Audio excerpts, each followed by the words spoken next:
Hey everybody, how's it going? I hope everyone's having as good of a day, if not better, than either one of us. Not saying that for a bad reason, just trying to be positive. But welcome to another episode of the Marvel Annotated podcast. Now, today we have a few interesting topics. We have the Miles Morales Spider-Man game, or Spider-Man Miles Morales, which came out on PlayStation devices, PlayStation 4 and 5. And then we also have WandaVision news, which is always a good thing since that was radio silent for a while, and then they had the I think Entertainment Weekly cover. I think it was that publisher, and they finally revealed the release date and some stills and did some interviews. Now after that, off the news of Star-Lord joining the not as Guardians of the Galaxy, but joining Thor: Love and Thunder. We'll talk a little bit about some story ideas, what we think we might see in the movie, with that extra piece of the puzzle added, and we'll cap it off with some talk about the unfortunate, just recent reportings of the Marvel's Avengers video game. It's really disappointing. Just I feel bad for Square Enix in a lot of ways, and also for future games of this caliber, based on just the negative news surrounding the release. But I'm not alone today. I am joined by a special guest who, if you guys have been following, I know it's been a while since we've been posting here at HN. I've been battling some sickness here and there, but I feel good. But Jackson, you're joining us today, so I'll let you introduce yourself to the audience and kind of plug in anything you want to plug in real quick. Yeah, thank you for having me again, Josh. I'm Jackson Hayes. I'm editor-in-chief of FullCircleCinema.com, and I'm a features editor over at CBR. So, yeah, me and Josh, we run in a lot of the same circles, know a lot of the same Yep. people, and like a lot of the same news. So, that's what we're here to talk about. Yeah, it's kind of funny. I mean, just a little off topic, and we'll moderate ourselves this time. But literally before recording this, we talked for like a half hour about football and stuff. So like Yeah. it's kind of interesting, just how a lot of overlapping interests Yeah, a there. lot, a But I lot of think it makes overlapping. for good. I think it makes for good discussion. And getting into the next topic about WandaVision. So we finally have a release date for this series, which thank God, because the rumors are killing me. Yeah, I know. Every week Um, it's a different day. so WandaVision will premiere on Disney Plus January 15th, 2021. Now, I think this is very important news just because the fact that they finally gave it a release date to me shows that they're also probably confident that their future release dates will be able to actually commence for one, since WandaVision, for the most part, was kind of like your biggest tell. Like when WandaVision gets a date, depending on when the date is, that really tells you for the future releases what Marvel, I guess, in terms of confidence level, where they're standing. It's probably good news too that with all the COVID stuff, they announced a lot of progress in terms of vaccine development.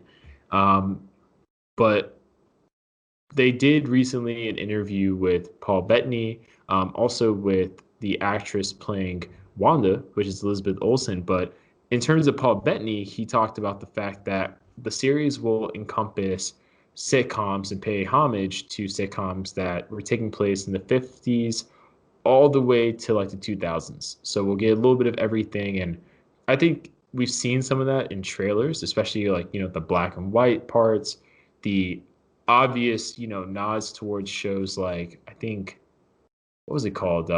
Full House. And Right. I,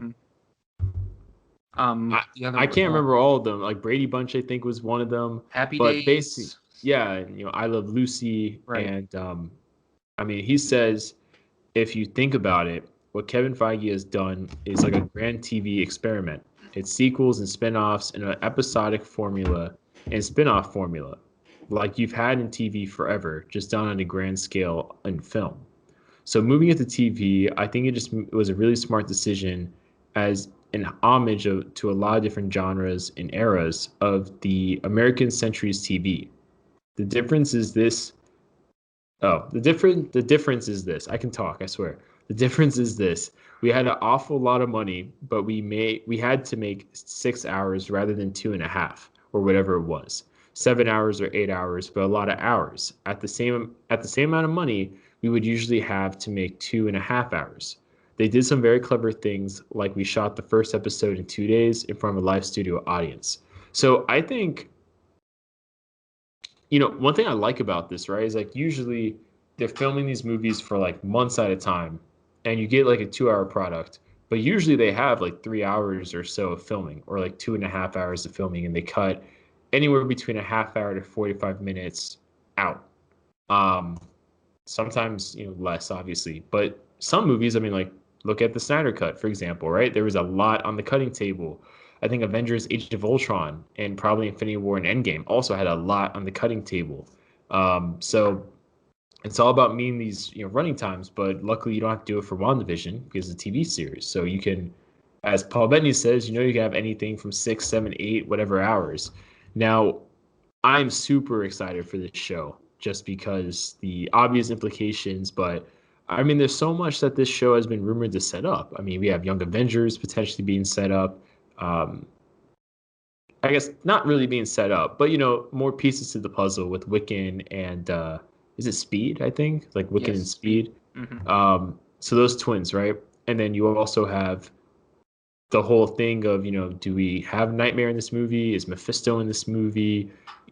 Agatha Harkness, um, Wanda doing magic. Is it chaos magic or just, Doctor Strange, Eldritch magic? Doctor Strange himself will be in here. Maybe Sword will be involved. Um, I mean, there's a lot of stuff going on here. I mean, I'd even touch upon the other stuff in terms of the real world characters coming in, um, outside of Sword. But I mean, what do you think, Jackson, about this show and the recent news we've received about it? I'm glad we're getting closer. I'm glad we have a definitive date, so we don't all have to speculate around next week, Thanksgiving. Like, is it happening? Are we doing this? Is it coming out today? Yeah. Or around Christmas? Is it happening? Is it coming out today? No, we have a date. We're gonna wait till January.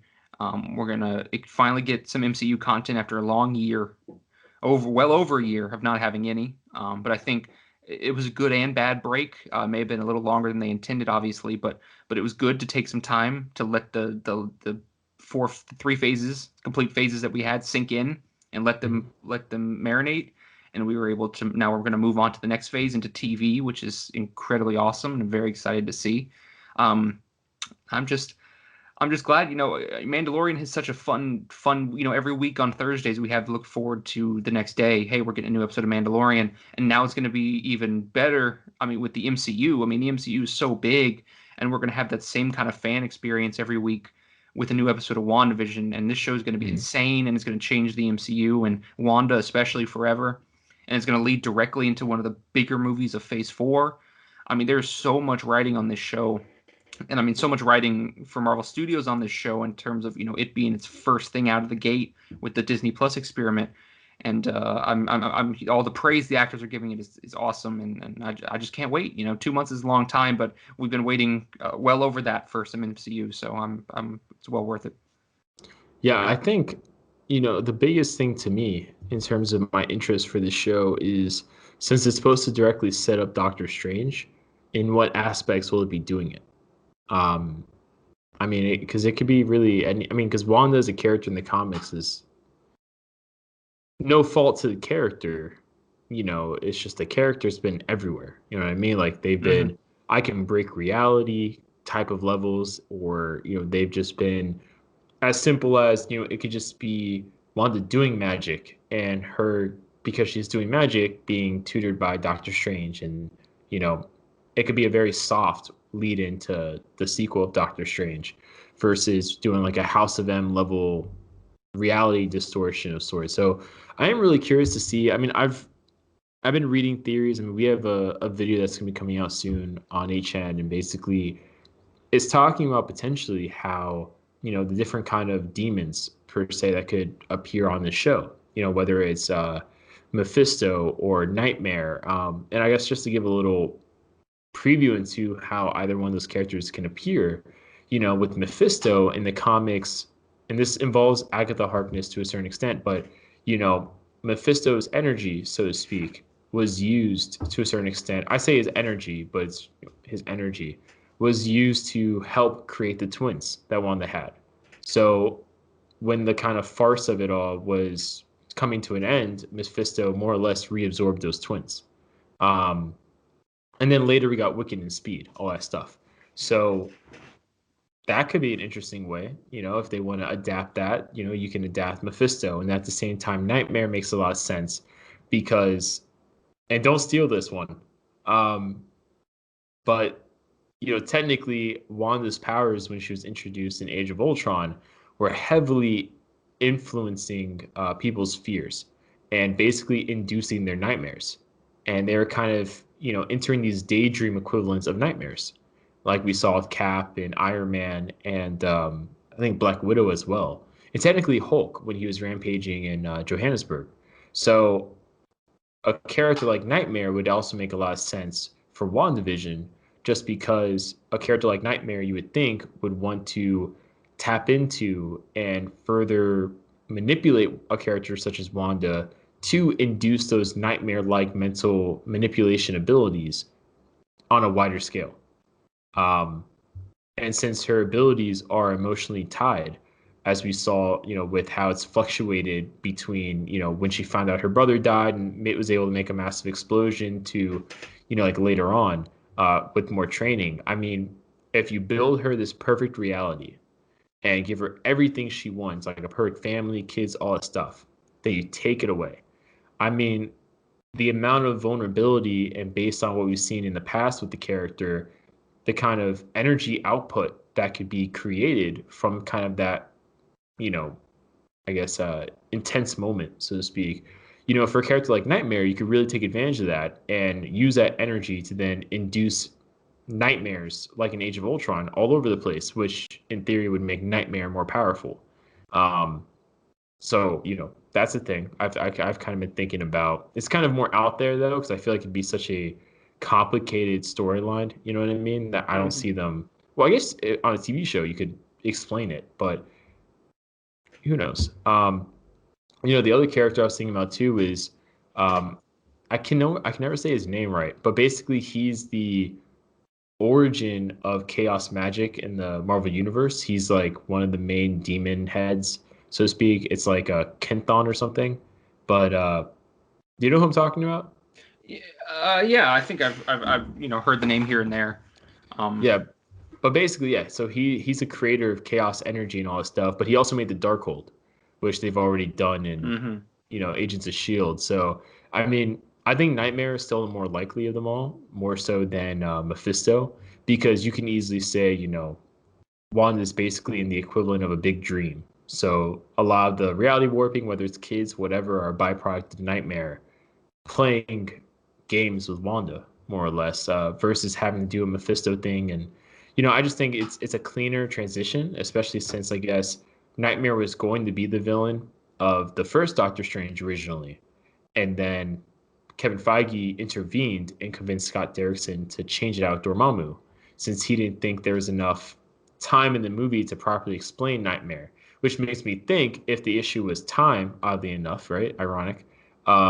If the issue is time in Doctor Strange, well, you'll have all the time you need in WandaVision to introduce aspects of a character like Nightmare to then use in Doctor Strange 2. And I think that was rumored in the first place, but Yeah, it was originally. The original screenwriter made it a point to tease that Nightmare was going to be the villain. I mean, on your point, I mean, 6+ hours yeah, it's a of long build up time. to a character you may use in another movie is more than enough time. I mean, that's endless time. That's as much time as you can get and hope for at this point. But so I mean, yeah, if they're I mean, clearly it's going to set up. And if they're setting up a larger villain, the place to start would be there. For a few episodes to build up this threat and then have him come to fruition in Doctor Strange 2. Well, did you hear the theory that and I actually thought this was really creative, it's true. So basically there'll be some episodes that are not in like these sitcom periods, right? I think maybe like two or three of them, and those would be an hour long.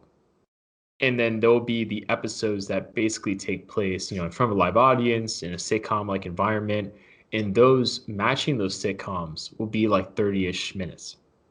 That would be interesting if we're cutting up the 6 hours to be like one episode's an hour 15, hour 20, and then Mm-hmm. we're getting like a 30 30, 40-minute episode and another one with a sitcom like aesthetic.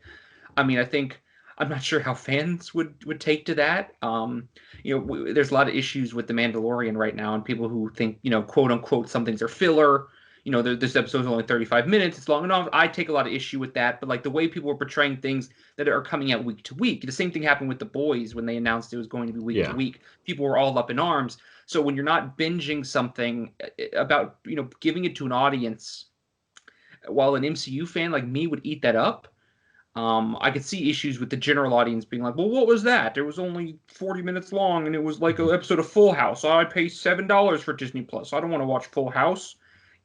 Something like issues like that. And while I would find that incredibly fascinating, and having an episode of a TV show in the MCU that's basically a sitcom could open up a world of humor and other things.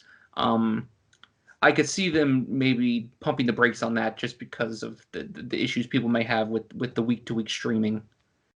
Yeah. I mean, who knows? I mean, honestly, I think regardless of duration of time, it's going to be great to receive WandaVision in whatever way we receive it. You know what I mean? It's been essentially a year without at that point it would be like a year without any MCU stuff whatsoever, just due to COVID. And I think it's going to be nice to just get anything, whether it's on a week by week basis.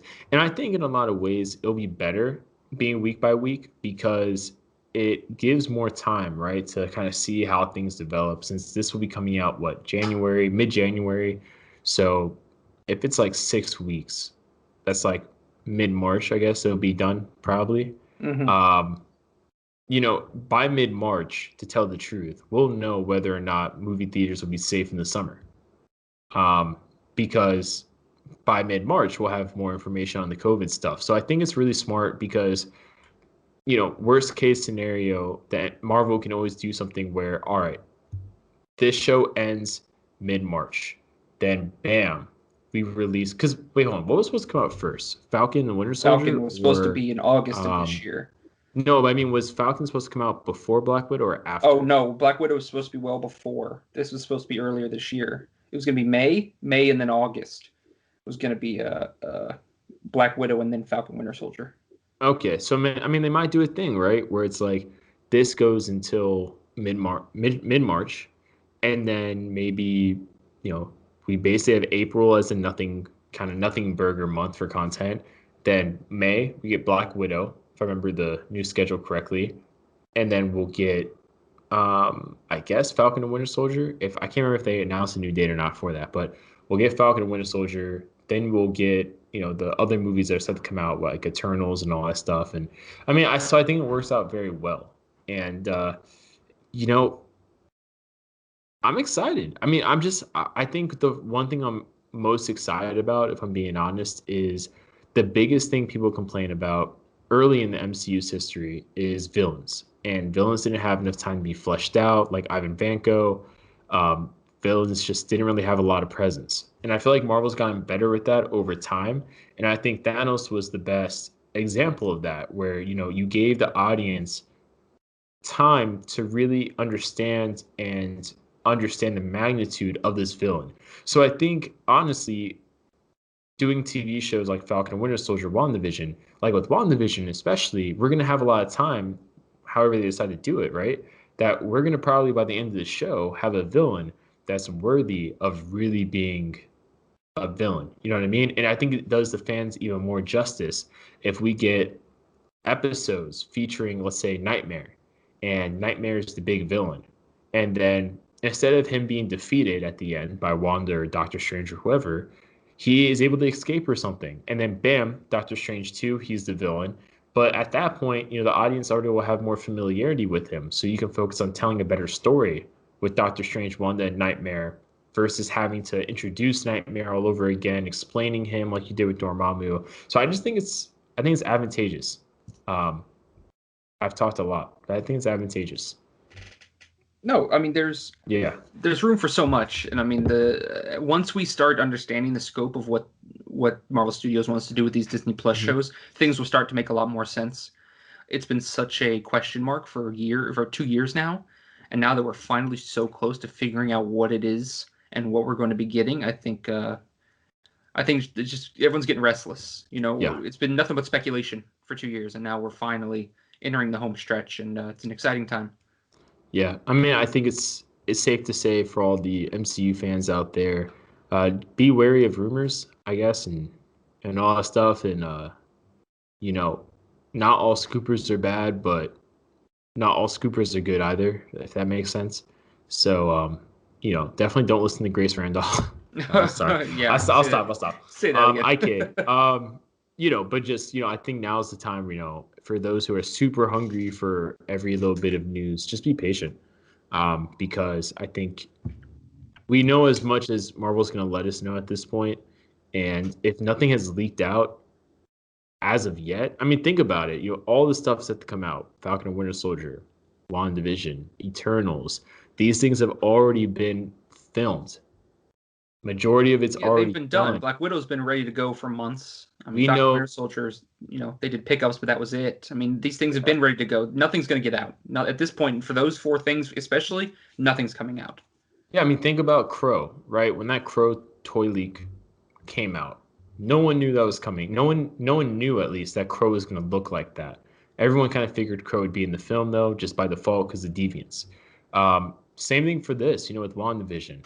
A lot of people, as soon as they revealed the twins, everyone knew this and that about the twins and setting up Young Avengers and same kind of crap they did with Cassie and Ant-Man, right? So um, I think just basically stay wary of a lot of people post these recent interviews and all that stuff, having all these new scoops, because misinformation is terrible. But I getting appreciate you having me. I hope mm, next time we get to talk a little more in depth about Miles after I finish it. And yeah, that'd be yeah, and great. Yeah. yeah, and hopefully we get some more MCU news, and eventually, we'll have WandaVision to talk about. So there's things on the horizon. Everyone, like we mentioned earlier, just stay patient. Maybe Yes. not in the case of Avengers. That's your own opinion, but everything else, stay patient, and that good things will come. Yeah. And yeah, go check out Jackson. Social media links will be in the description. And for everyone listening, thanks for tuning in, and we'll see you next week.